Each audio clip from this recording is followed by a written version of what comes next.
तो hello students, welcome back to my YouTube channel Rajasthan exam news. आज हम जो है सीटी रिजल्ट के बारे में कंप्लीट डिस्कशन करेंगे। सीटी रिजल्ट कल जारी हुआ और कल से जो है एसएसओ आईडी के ऊपर आपके स्कोर दिखाना शुरू हो गए। लेकिन एसएसओ आईडी का सर्वर डाउन चल रहा है, इस वजह से किसी को नो रिजल्ट्स दिखा रहा है, किसी को कुछ और दिखा रहा है, किसी को एरर 404 दिखा रहा है। काफ़ी सारी चीज़ें हैं, वो सर्वर डाउन है। सर्वर डाउन होने की वजह से एक साथ इतने लोगों का जो है वेबसाइट पे सर्वर लोड नहीं ले रहा, तो उस वजह से नहीं दिखा रहा। आज हम डिस्कशन करने वाले हैं, हमारे जो मुख्य पॉइंट है, काफ़ी सारे स्टूडेंट्स के डाउट्स हैं, उनको हम क्लियर करेंगे। कौन सी शिफ्ट को फ़ायदा हुआ है, किस शिफ्ट में मार्क्स काटे जा सकते हैं, सामान्यकरण हुआ है, सीटी क्वालीफाई करो, पहले ही इसकी जो है डिमांड उठ चुकी है। तो अब हम फुल डिटेल्स के साथ इन चीज़ों को देखेंगे। पहली बात तो देखिए, कल जो है आपका रिजल्ट जारी हुआ और इसकी जो एग्ज़ाम हुई थी वो 7 तारीख को हुई थी। एक तो मॉर्निंग शिफ्ट, एक इवनिंग शिफ्ट, और 8 तारीख को भी 2 शिफ्ट के अंदर हुआ, इवनिंग और मॉर्निंग शिफ्ट के अंदर। ठीक है? अब इसमें जो है विलोपित प्रश्नों को भी समझना ज़रूरी है। जैसे अगर हम बात करें पहले चरण की, अगर मैं 7 तारीख के पहले चरण की बात करूँ, जो प्रथम चरण था, उसके अंदर कोई भी क्वेश्चन डिलीट नहीं हुआ। ये पॉइंट आप याद रखना, कोई भी क्वेश्चन डिलीट नहीं हुआ। अगर हम द्वितीय चरण की बात करें तो यहाँ पे 2 क्वेश्चन डिलीट हुए हैं। उसके बाद अगर हम बात करें 8 तारीख के तृतीय चरण की, वहाँ पे 3 क्वेश्चन डिलीट हुए हैं। और चौथे चरण की हम बात करें, वहाँ पे कोई भी क्वेश्चन डिलीट नहीं हुआ। आप पूरी वीडियो को देखिए, पूरी इस चीज़ों को समझने के लिए आप पूरी वीडियोज़ को देखते रहिए। देखिए, अब जो है हम बात करते हैं की फैक्टर पे, क्योंकि की फैक्टर काम करता है आपके राइट क्वेश्चंस के ऊपर और जो डिलीट हुए हैं क्वेश्चंस उनके ऊपर। जैसे यहाँ पे आप देख रहे हो कि टोटल मार्क्स ऑफ कैंडिडेट कैसे किया जाएगा कि सिग्मा ऑफ आर क्यू, यानी आपके जो राइट क्वेश्चंस हुए, ठीक है, राइट क्वेश्चंस और आपका की फैक्टर। जबकि की फैक्टर निकाला जाएगा कैसे, की फैक्टर निकाला जाएगा मैक्सिमम मार्क्स। अब मैं एक चीज लेके चल रहा हूँ, देखिए जैसे आपके मैक्सिमम मार्क्स कितने थे, 300 थे। आपके टोटल के नंबर ऑफ क्वेश्चंस कितने थे, 150 थे। इनटू कैसे करना है, total number of questions of a practical particular section और सब्जेक्ट। तो आप ये मानिए कि उसमें कोई सब्जेक्ट से डिवाइडेशन था नहीं।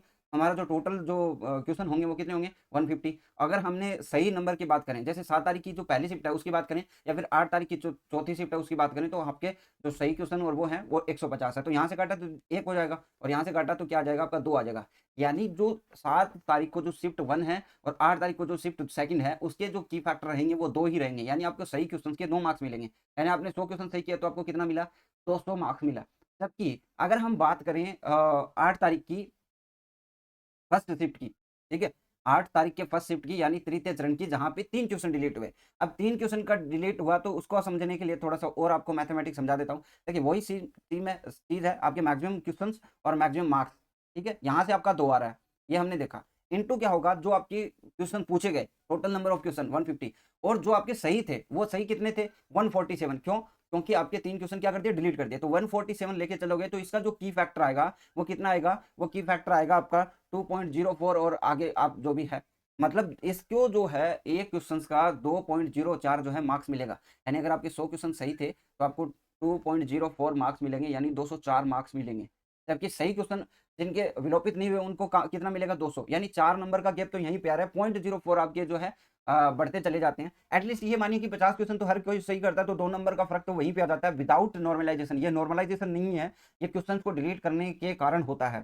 ठीक है, यहीं पे अगर मैं 8 तारीख 7 तारीख की सेकंड शिफ्ट की बात करूं, तो वहां पे भी की फैक्टर के अंदर चेंजेस आएगा। कैसे आएगा वो मैं आप लोगों को दिखा देता हूं। देखिए, अगर हम बात करें 8 तारीख वाले उस शिफ्ट की, तो आपके 300 मार्क्स मैक्सिमम क्वेश्चन इनटू क्या हो जाएगा आपका, 150 थे टोटल, और वन सही कितने थे, 148, यानी 2 क्वेश्चन डिलीट हुए थे। यहाँ पे जो आपका की फैक्टर आएगा वो आएगा 2.02। ठीक है, यहाँ पे आपका की फैक्टर कितना आएगा, 2.02। यानी थोड़ा बहुत ऊपर नीचे, क्योंकि पॉइंट है आगे तो थोड़ा सा और ज्यादा इजाफा पॉइंटों में मिलेंगे आपको नंबर। मैंने एज एग्जांपल ऊपर की वैल्यूज उठा ली, आपको समझ में आ जाएगा। यानी यहाँ पे अगर एक स्टूडेंट सही करता है तो वहाँ पे आपको 2.02 के हिसाब से आपको 202 मार्क्स मिलेंगे। हम बात कर रहे हैं 7 तारीख की सेकंड शिफ्ट की, ठीक है, जिसके अंदर 2 क्वेश्चन डिलीट हुए, तो उसके 100 मार्क्स के 202 मिलेंगे। और उसी तरह आप 2.02 से आप मल्टीप्लाई करके चलिए, जितने भी क्वेश्चन आपके, मान लीजिए 80 क्वेश्चन है तो उसका भी एक अलग से हो जाएगा। यानी 80 दूनी 160, तो ये हो गया। पॉइंट से करेंगे तो 1.6 नंबर और बच जाएगा, तो यहाँ पे 161 आएंगे उस स्टूडेंट के। ये विदाउट नॉर्मलाइजेशन है। देखिए मैंने एक एग्जांपल लिया है, बाकी पॉइंटों में थोड़े ज़्यादा और आएंगे, है ना, क्योंकि मैंने लिया 2.02, तो उसमें थोड़ा सा ज़्यादा इजाफा देखने को मिलेगा, क्योंकि एग्जैक्ट वैल्यू थोड़ी सी लंबी है। ठीक है, अब ये तो होगी बात की फैक्टर, और जो नॉर्मल पेपर है उसको हमने नॉर्मल बना दिया। नॉर्मलाइजेशन तो उसके बाद होना है। नॉर्मलाइजेशन में एक चीज़ आपको देखने को मिलेगी, आपको मीन का मतलब होता है, यहाँ पे मीन आपको निकालना पड़ता है। ठीक है, मीन आपको निकालना पड़ता है, स्टैंडर्ड डेविएशन निकालना पड़ता है। वो चीज़ें आपके थोड़े से माइंड से बाहर होगी। लेकिन हम यहाँ पे हमें जो है चारों शिफ्टों का जो मीन है और जो है सब कुछ दिया हुआ है। अगर देखिए सारी शिफ्टों की हम बात करें कि मीन कितना है, वेयर रिक्वायर्ड वैल्यूज़ यहाँ पे एम का बराबर है mean of combined rows courses, यानी आपके टोटल जो स्टूडेंट जितने भी बैठे हैं उनका मीन अगर हम देखें, उनका अगर हम माध्य देखें तो 118 नंबर है। यानी किसी सभी स्टूडेंट की अगर एवरेजेस की बात करें तो 59 जो है क्वेश्चन सही कर रहे हैं स्टूडेंट, ठीक है। अब हम इसको 119 भी कर सकते हैं, 9.98 है तो ठीक है, इतने क्वेश्चन सही कर रहे हैं स्टूडेंट। अगर हम इसको सभी के कंबाइंड रो स्कोर्स का जो डेविएशन देखें, स्टैंडर्ड डेविएशन वो 118 आ रहा है, 33 आ रहा है, जो कि आपके समांतर माध्य से ही निकाला जाता है। वो एक स्टैटिकल अप्रोच है। चलिए यहाँ पे हम देखते हैं, जो पहली शिफ्ट थी उसके 118 और दूसरी की 114, यानी यहाँ पे अगर हमें मीन को बराबर करना है, भाई इन्होंने किया ज़्यादा और इन्होंने सबसे ज़्यादा किया 123, यानी यहाँ पे हमें जो डिफरेंस देखने को मिल रहा है वो कितना देखने को मिल रहा है, क्या वो 9 नंबर का, 9 नंबर का डिफरेंस देखने को मिल रहा है। तो ये अकॉर्डिंग टू क्वेश्चंस आपके जो है मार्क्स बढ़ेंगे 131 बी वालों के। अगर ऐसा नहीं होता है तो फिर 131 डी वालों के मार्क्स क्या हो जाएंगे, माइनस हो जाएंगे। इसमें घबराने वाली कोई बात नहीं है, क्योंकि ये इक्वलाइजेशन है। आप अब सोचोगे कि सर मेरे मार्क्स नहीं बढ़े, तो नहीं बढ़े तो कोई बात नहीं है, 131 डी वालों से पूछो उनके घटे होंगे, है ना। और यहाँ पे डिफरेंस देखिए 5 का आ रहा है, यहाँ पे हम देखें तो डिफरेंस 4 का हो रहा है, यानी यहाँ पे आपको थोड़े बहुत मार्क्स जो है इंक्रीज करने पड़ेंगे। इक्वल करने के लिए क्या कर सकते हैं, मान लीजिए इसमें आपने 3 मार्क्स बढ़ाए, ठीक है, 3 मार्क्स बढ़ाए, तो इनको कम से कम 1 मार्क्स से कम करना पड़ेगा। इनको आपको क्या करना पड़ेगा, 2 मार्क्स से कम करना पड़ेगा। और वहीं पे इनको कितने मार्क्स से कम करना पड़ेगा, लगभग जो है आपके 6-7 नंबर से कम करना पड़ेगा। 7 नंबर आपके मान के चलिए, ठीक है। यानी इनको 3 नंबर से बढ़ा देते हैं तो इनको 7 मार्क्स से कम करना पड़ेगा, क्योंकि इसका जो मीन है, यानी गवर्नमेंट ये सोचती है कि सभी स्टूडेंट ने यहाँ पे कम स्कोर किया तो इसका मतलब है ये पेपर टफ था, है ना। जो नॉर्मलाइजेशन है वो ऐसे ही वर्क करता है, ठीक है। तो उसका टफ था तो उसको कुछ उसको बढ़ा देंगे और उसको कम कर देंगे। बाकी स्कोर्स किसी ने देखे नहीं है, लेकिन हमारे पास एक स्कोर का स्क्रीन शॉट है, ये देखिए। यहाँ पे इसके जो मार्क्स कटे हैं वो लगभग 6 पॉइंट, आप ये मानिए 2 पॉइंट्स कटे हैं, मार्क्स कटे हैं, ठीक है। तो ये आपके मार्क्स ऐसे कट जाएंगे अगर आपके 131 डी के अंदर भी है आपका, क्योंकि देखिए वहाँ पे आपके मार्क्स कटेंगे, क्योंकि आपका जो एवरेज है वो बहुत ज़्यादा जा रहा है। और फिर दूसरा फ़र्क ये पड़ जाता है ना कि आप फर्स्ट पेपर के अंदर जाते हो तो उसमें स्कोर कम होने के चांसेस ऐसे होते हैं कि उनको पेपर का कोई आइडिया नहीं होता। जबकि लास्ट शिफ्ट वालों के पास पेपर का आइडिया होता है, पेपर सॉल्यूशन आ जाता है, तो कुछ ना कुछ फ़र्क पड़ता है, 2-4 मार्क्स का तो पड़ ही जाता है। जैसे अगर हम क्वेश्चंस की बात करें तो यहाँ पे क्वेश्चंस के अंदर ज़्यादा डिफरेंस नहीं देखने को मिलेगा आपको। जब हम बात करते हैं 131 बी की और डी की, तो यहाँ पे 9 मार्क्स का अंतर है, यानी मान लीजिए 10 मार्क्स का अंतर है, तो क्वेश्चंस के अंदर देखेंगे तो 5 मार्क्स का ही 5 क्वेश्चंस का ही फ़र्क है। और 5 क्वेश्चंस आपको ऐसे मिल जाते हैं जो सिमिलैरिटी के साथ पूछे जाते हैं एग्जाम्स के अंदर, ठीक है। अगर हम बात करें, इस स्कोर कार्ड आपने देख लिया होगा, 210 से 203 हो गए जो है करने के बाद, नॉर्मलाइजेशन के बाद, ठीक है।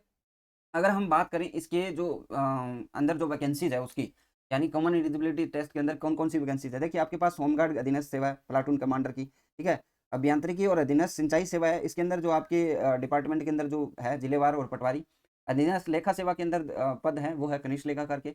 राजस्व लेखा अधीनस्थ सेवा के अंदर है तो तहसील राजस्व लेखाकार है। महिला अधिकारिता अधीनस्थ सेवा के अंदर है तो पर्यवेक्षक की भर्ती है। एकीकृत बाल विकास अधीनस्थ सेवा के अंदर पर्यवेक्षक की भर्ती है। कारागार अधीनस्थ सेवा के अंदर उप जेलर की वैकेंसी है। समाज कल्याण अधीनस्थ की छात्रावास अधीक्षक ग्रेड सेकंड की वैकेंसी है। ये सारी वैकेंसीज है सीटी ग्रेजुएशन के अंदर।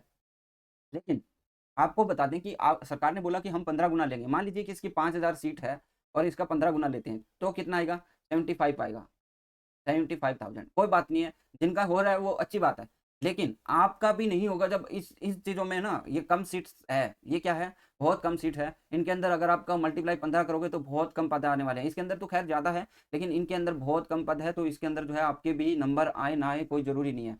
तो सीईटी के लिए क्वालिफाइंग करने के लिए जो है पहले भी बहुत सारे जो है ट्विटर कैंपेन हो चुके हैं, तो इसके ऊपर गवर्नमेंट की क्या रहती है वो हमें देखने वाली बात होगी। लेकिन फिलहाल जो चीज़ें हैं, फिलहाल जो गवर्नमेंट का उद्देश्य है वो उस तरह है कि हम जो करेंगे कि मान लीजिए आपकी 5,000 सीटें हैं, 15 गुना लेना है, तो 15 गुना 75,000 है, उनको हम क्या कर देंगे, बता देंगे कि इतने स्कोर वाले जो है एलिजिबल है।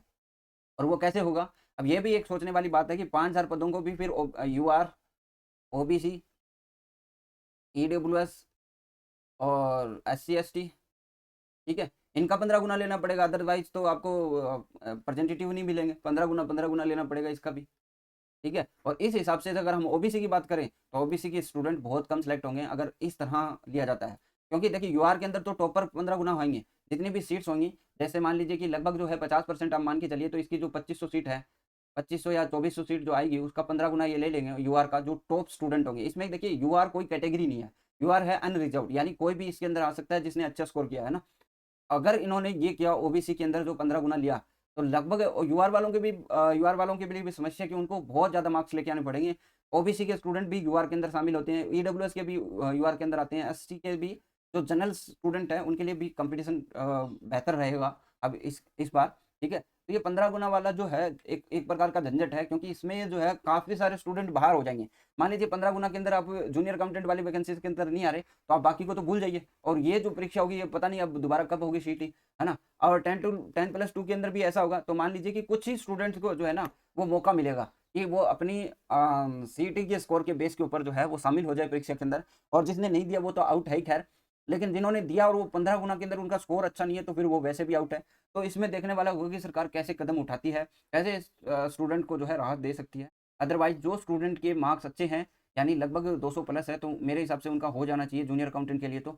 और सभी बच्चे स्टूडेंट जो है तैयारी के लग जाओ, उनको ज़्यादा लफड़ों के अंदर नहीं पड़ने की ज़रूरत है। बाकी चीज़ें जो होगी वो बाकी जो स्टूडेंट हैं जिनके कम मार्क्स हैं उनके साथ होने वाली है। तो जो स्टूडेंट अच्छे मार्क्स लेके आ रहे हैं उनको तैयारी करने की ज़रूरत है, तैयारी के बिना सिलेक्शन नहीं होगा। 15 गुना के अंदर भी सिलेक्शन लेना छोटी बात नहीं है, वो भी एक बड़ा कॉम्पिटिशन है, ठीक है? तो आज के लिए बस इतना ही, नेक्स्ट वीडियो में हम मोर अपडेट्स के बाद बात करेंगे।